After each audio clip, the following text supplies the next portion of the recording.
В марте 1937 года удмуртский народ обрел первую в своей истории конституцию.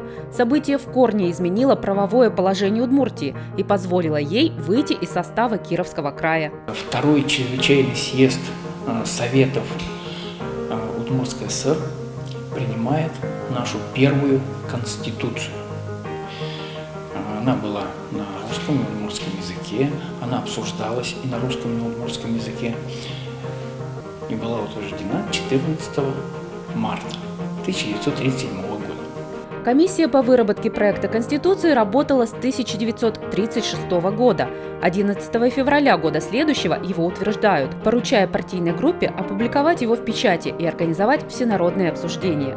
10 марта 1937 года в 7 часов вечера в Ижевске в клубе имени Октябрьской революции собрался чрезвычайный второй съезд Советов Удмуртской АССР.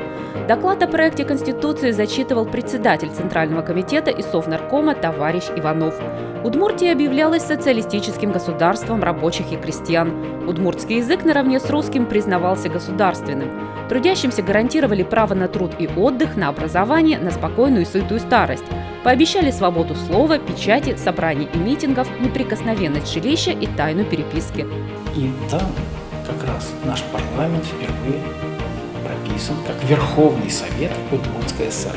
Фактически история уже нашего республиканского парламентаризма начинается вот с первого созыва Верховного Совета Удмуртской ССР. Работа съезда продолжалась несколько дней, и 14 марта постатейно на удмуртском и русском языках делегатам съезда зачитывается окончательный вариант текста. В 3 часа 45 минут объявляется: Конституция Удмуртской АССР принята единогласно.